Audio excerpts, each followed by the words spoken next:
Hey everybody, it is me, Caroline Hutchison, the host of Strange Famous. We are back for season 2024. Excited to be here with my first guest of the year. Thank you so much for coming. Joining me today is Laura Johnson. Laura, what is your official title over at Hummingbird Wealth Management? I'm the big cheese, man. I'm the owner of Hummingbird Wealth Management. The big cheese? I'm the big cheese, yeah. Okay. What's your favorite kind of cheese?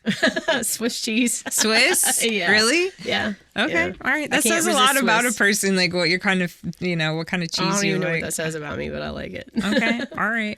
Well, today on Strange Famous, we're going to talk for a few minutes with Laura about her past, coming up, where she grew up, a little bit about why she started her business, a little bit more about her physical journey. I know she's been through a lot of like CrossFit, right? And different stuff she's done, some crazy stuff. And also want to go into a little bit of how we met, how we got involved, and what she's doing now with her own podcast. So Awesome. Let's get started. Relax, recharge, and refresh with Sweet Buds Dispensary, where quality meets care. From premium products to expert advice, we're here to help you find your perfect vibe. Experience Maryland's trusted source for wellness. Sweet Buds Dispensary, the natural choice. When precision matters, trust Coppermine applicators. With top-notch coating solutions and exceptional service, we protect your projects from start to finish. Quality that lasts, expertise you can rely on. Coppermine applicators, built for durability. Soldier Fit is more than a typical boot camp, martial arts school, or cookie-cutter gym. Soldier Fit inspires confidence, builds character, and encourages camaraderie through a military-style workout, not only delivering results, but it's enjoyable. Join us today at soldierfit.com. All right, so today, Laura and I are going to talk a little bit and start up. I want to first talk about Hummingbird Wealth, obviously. So growing up in Maryland? Yep. Yeah. Yep. Hometown, Walkersville? No, not at all, actually. I was born in Amarillo, Texas, until I was 2 years old, moved to Maryland. We lived in Prince George's County until my parents opened up their eyes one day and said, this is probably not, District Heights is probably not the place to be raising our kids. Okay. Moved to Montgomery County and lived in Brookville. And then my husband and I moved to Frederick County in 2012. And so we live in Liberty Town. So that's how we ended up. Our boys race motocross, so that's how we ended up in Frederick County, because we needed more property for them to have their fun. So that's awesome. Yeah. Motocross sounds fun. It is. Do you do motocross? No. So the thing I used to do, a thing I still do, is stand on the sidelines and cheer and yell and scream, even though I know they can't hear me, over the bike. And one day at a practice in Budds Creek down in southern Maryland, I said, I can do this. I said, hop me on that quad. You had four-wheelers and dirt bikes. And I made it around that track once and never got out of second gear. There were several hills that I was like, I'm not going down that. My son had to run into me and got off. Scary. And I had new mad respect for my kids, because I was like, there's no way. I can't do this. Wow. So, but we moved to Frederick County mainly because we were traveling so much, just getting practice time in for them, and spent a lot of time and money away from work.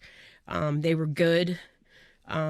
Good to the point where we were traveling all over the country. And so that's why we said, we should probably get some property where we can practice more often and not have to travel so much to practice. Liberty Town. Yeah, and Frederick County is the place to be if you want a motocross track in your front yard. Cool. So Giddy up. I'm sure everybody, all my neighbors love hearing that. So you're from Texas. That explains the cowgirl boots. I'm from Texas. Like the boots. It's something I learned in one of my many visits to Texas, was that I was at a bar having a drink and was talking to the bartender, and she goes, I don't know, your accent, she goes, you're not from Maryland, you're from somewhere else. And I said, no, I'm from Maryland. I said, we have a southern part of Maryland, so maybe that's what you're hearing. Yeah, there's a lot of southern. No, there's something else there. And I said, well, I was born in Texas, if that means anything. She goes, girl, she goes, there are people who live their entire lives in Texas, and if you weren't born in Texas, you are not a Texan. She goes, you need to wear that badge of honor. And so I do. I tell people I'm a Texan. I like Texas. Texas is really, I love it. I love right going in. down there. Yeah, I fit right in. It's beautiful. Yeah. Cool. Yeah. So what are the things, I guess, that now your kids, they're still into motocross right now? Oh, yeah. Yeah? Yeah, my oldest is 31, and he just had his second child, and his oldest child, who's going to be 4 in January, rides a Stasic around the property, which is an electric little Strider bike, and has a PW50. He's itching to get on and race. So That's fun. yeah, and so he still races. My middle son, who's 26, doesn't race anymore, but he does ride a lot. And then my youngest son, due to injuries, all three of them, he hung his helmet up, so to speak, but he's anxious to get back out there too. Cool. Yeah. So did you get into CrossFit when you were younger, or is that something that you started recently? Because I know we're jumping topics, but I feel like the physical motocross, fitness, CrossFit, it's kind of all tied together, really. So, I've been an athlete all my life. Played a lot of softball. I was a catcher from the time I was 5 until I was 18, and it does a hell of a number on your body. And I did a lot of fast skiing, snow skiing. And so we were always involved in sports. Boys were always involved in sports in some way, shape, or form. I was in a gym, battled the weight thing all my life, and belonged to a gym over in Mount Airy, and happened to be at WFRE radio station locally doing some fundraising for St. Jude. And these 3 people walk in. There were representatives of the local CrossFit gym that I belonged to. I didn't belong then. And they walked in and they were like...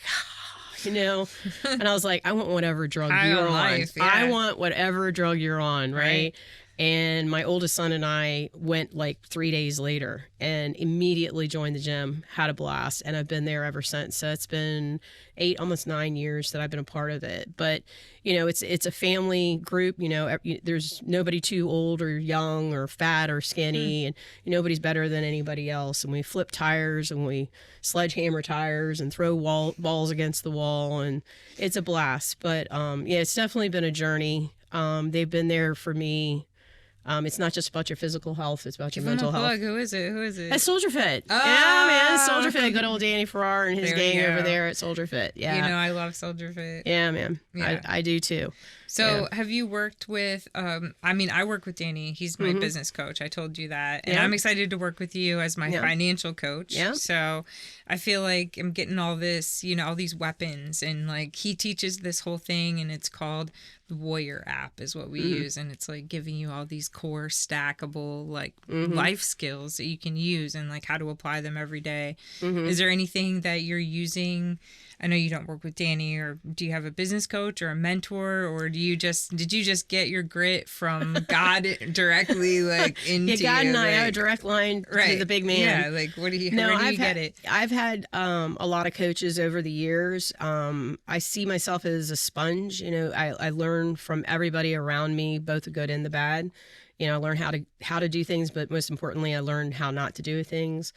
Experience has been my greatest teacher. I've always been what some people call risk taker, but I'm like, what's the worst that's going to happen? I'm going to get a big fat no. Well, I'm already sitting at a big fat no by not trying. So, I put myself out there and take a lot of risks. I think it's just, as far as mentors and coaches, probably the best mentor I ever had in my life was my mom. My mom passed away young at 71 from that ugly C word, cancer. But prior to that, she was a licensed child care provider out of her home for 35 years. And, a lot of people think of child care provider, oh, she's just a babysitter, No, my mom she was a business person through and through. She had contracts with her people. She had hours of operations. She watched children at a time when, most people were paying, $150 to $200 a week. She was charging $300 to $400 a week for her kids and had a waiting line. And she knew how to market herself. She knew how to run that business. And it was from her that I really learned a lot of what has made me successful as a business person today. And at the core of everything, she's like, you just always treat others the way you want to be treated, live by that golden rule. You can never go wrong. And so I've been at the core of what I do in my existence, not only in my business life, but in my personal life as well.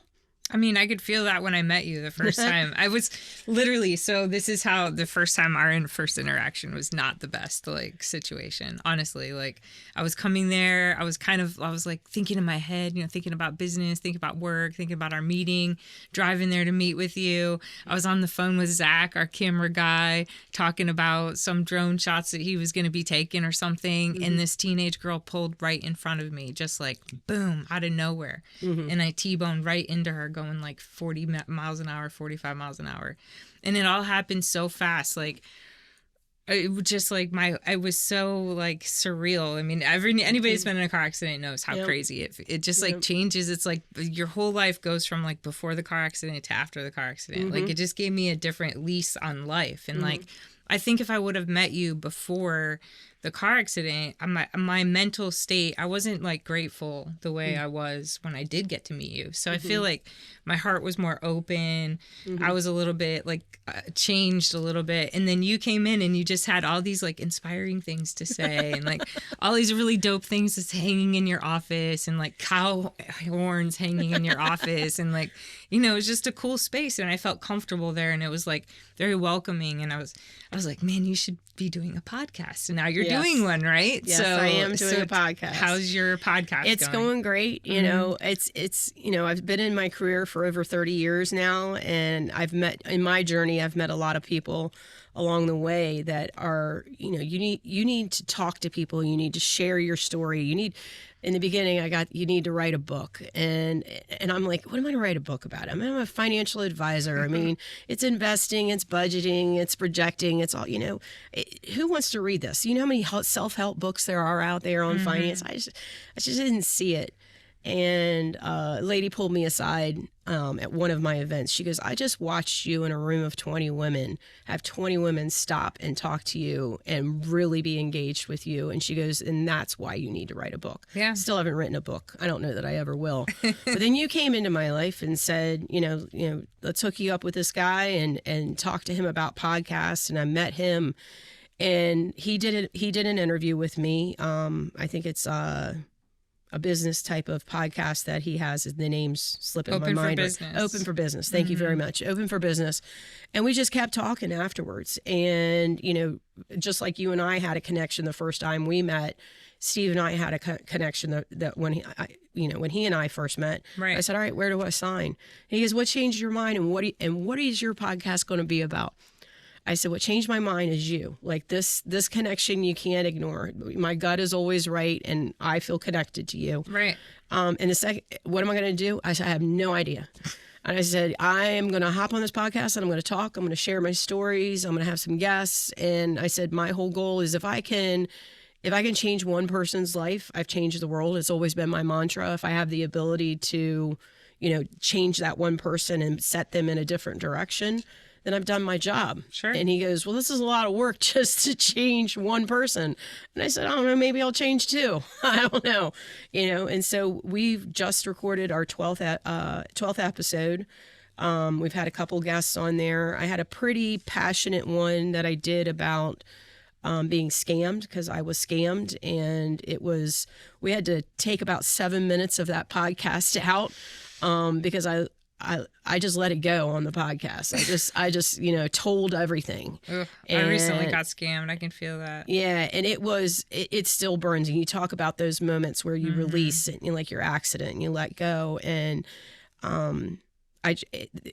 God just kept coming in my head and said, you need to share this with people, because so many people think of things like this. They'll never happen to them. I'll never die. I'll never get in a car accident. I'll never be scammed. Right. I'll never be audited by the IRS. Never, never, never, never. You know, it's all going to happen to you. My kids will never do this. Your kids are going to prove you wrong. Yeah. So, but yeah, it's been great. I was actually talking to my son on the way here, my middle son, about it. And he goes, yeah, Mom, I know you have a podcast. And I said, well, what do you think my podcast needs to be like going forward? And he says, you need to get more real with people. He says, the people need to hear you. So I'm like, okay. 26-year-old son. Authenticity is everything. And I am authentic, but you know, my last one was on budgeting, and I'm like, okay, before everybody cuts off of the podcast, because we're learning about budgeting, you know, Before you fall asleep, this is important information. You know, Donald Trump has a budget. I'm just gonna let you know, the man did not get rich. Elon Musk has a budget. The man did not get rich without knowing where their money's coming from and where there's going, and that's what a budget's all about. But anyway, podcast has been phenomenal. I'm excited about it. We're getting our second season of the podcast, so Good job. Yeah. I'm proud of you. And I would have done it without you. I'm so proud of you because I know, like, I was like, man, you're like, what should I do? What could my videos be about? I'm like, don't just make videos, like, make it a series, make it with a purpose. But that's cool. Yeah. I mean, I feel like there's a lot of stuff that you can learn from other business owners. I've always thought, I can do this myself. I can do that myself. And I've been able to do my own QuickBooks and do my own TurboTax and all of that up to a certain point. But once your business gets to a level where it's frustrating, it's worth delegating that just so you can let your peace of mind take over and you can focus on what you need to be doing with your business and be working on your business, not working in your business, right? And that's where we all get stuck in the mud trying to figure out things that we don't really know how to do. And there's a power in allowing someone to do it right, and then take that off of your plate. And then you can take your time and focus on other things more effectively. So I feel like the same way I would not, want someone to be handling their own social media if they don't know what they're doing. Why should not be handling someone's finances? Like, straight up. Like, I'm not good with money. I've never been good with money. I don't even want to pretend like I'm good at making money and I'm good at spending money, and that's it. That's all I know. A lot of people can do that. Yeah. And I want to be, more thoughtful, more, conscious of what I'm doing. It's time to grow up and it's time to have a plan. So I'm excited to work with you about having a plan, working together. I think we're going to start in January. Start looking I'm at everything. I'm excited about it as well. Sure. Get all of my ducks in a row. Finally. Yes. God willing. Yeah, it's never too late to get started is what I tell people all the time. Yeah. I mean, I've been doing a decent job, but I've never had it to a point where I feel like it's really working for me. You know what I mean? Like, my money's always doing what it needs to do, but it's never in a position where it's getting me, and earning me anything. I'm not investing properly. And I feel like that's exciting. I'm excited about that. Just making that change and moving yourself in that right direction. It's just like working out. I tell people all the time, it's like making the decision to lose weight and getting better shape. That's the first step. And then the second step is getting your people around you, whether it be your personal trainer or your financial coach in this case, or, just a workout buddy or, a partner that can keep you on track, so to speak. Right. But just making those baby steps to get to where you need to be is, it's progress. I mean, it takes dedication. It's not an overnight thing, right? And discipline. It's absolutely about discipline. Absolutely. The gym, your finances, all life of is it. About discipline. Everything. Relationships, love, right? It's all about discipline. Yeah. So, I do, another thing that I really wanted to ask you, and we kind of talked about it. You said you don't really read a lot, but you bought a lot of books recently. But you did say that there's a book that you've read a lot of times. And I've heard the book, I have it in my Audible library, and I've started listening to it. But what is it about this book? Rich Dad, it's Rich Dad, Poor Dad. And it's, I think it just, it breaks it down into your most basic ideas of why it is that the man next door, the millionaire next door, and I think that's a book too. What did they do different in order to achieve their success? And I think, for me, and it's not necessarily in this book, I do buy a lot of books. I just had one of my clients / friends. My clients become my friends, and my friends become my clients. But one of my clients that I have down in North Carolina, she's going through a tough transition with her employer, and she lost her job. And she was a high executive level. She was a C-suite employee, and is starting her own consulting business. And one of the things we talked about is that, she gave me a whole bunch of books. I literally just bought 10 of them that she suggested. And so when you ask about books, yes, I have them come into my office. And if there's any that you like, you're more than welcome to borrow them, because I haven't read them and I probably won't for another year or two. But, one of the things she and I talked about is always looking for additional information and educating yourself, even if it's just, educating yourself on the best colors to be having in your office or the outfits to wear, always elevating your brain at some level. But one of the things that I think out of Rich Dad, Poor Dad, and I might be quoting this very wrong, that really spoke to me is about choices that you've made and restricting yourself and versus not restricting yourself, having that positive outlook and not living within this realm or in a box that everybody else lives in. If you have something that you want to do that's outside of that box, and I know I'm saying it very different from what he says in the book, but taking that risk, going back to what I said earlier. I mean, one of the risks I took was naming my company as an example. When I first started this company, which came by very bad circumstances, but I started this company and everybody around me is like, oh yeah, so Laura Johnson, CFP. And I'm like, this is not working for me. So I went around and asked a couple of my cohorts, what do you think about naming this a company name versus an individual name? Mm-hmm. And everyone around me is like, oh no, you want to be known by Laura Johnson. And I'm like, no, I don't.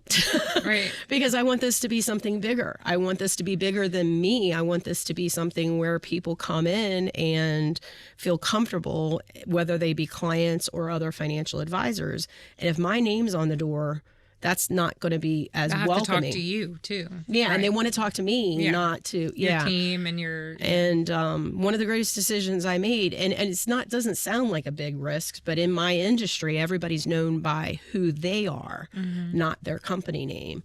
And I was like, well, I'm not going to listen to my gut here. I'm going to take this risk, and it's worked for me. It's worked for me for almost 12 years. Yeah. So I'm happy with it, but. Other risks like, during COVID, everybody was moving their offices back to their home. I moved my office from my home to an office and outside of my home office. And everybody thought I was crazy then. I'm probably tripled my business since we decided to do that because we've become more efficient. So, just But your office steps. feels like a home too. So. Yeah, just don't judge my office from the outside. It's so judge nice, my office though. on the inside. It's so cute. It's so comfy and inviting. But thank you. Yeah, yeah. I like being in your space. It's nice. It's definitely warm and welcoming. But So I mean, I guess if people want to find you and look for you and book an appointment with you and find out how you might be able to help them, what would be the best way for them to find you? So two things. I mean, the website is going to be the best place. It's going to have all of our contact information, which is just hummingbirdwealth.com. On there's a link to our podcast. So if you really just want to go to the podcast, we're on all the major channels and it's Be the Hummingbird. I think that's a great place to start if you're not quite ready to speak with a financial advisor, but hummingbirdwealth.com. Cool. Yeah. Thank you. Well, thanks for coming. Yeah, appreciate it. And we'll see you later. Thanks. Bye. Thank you for tuning in to Strange Famous, hosted by Caroline Hutchison, produced by Medina Media Productions, audio by Frederick Recording Studio, video by Beaver Enterprise Group. It's sponsored by Sweet Buds Dispensary, Coppermine Applicators, and Soldier Fit. Visit us online at strangefamousshow.com.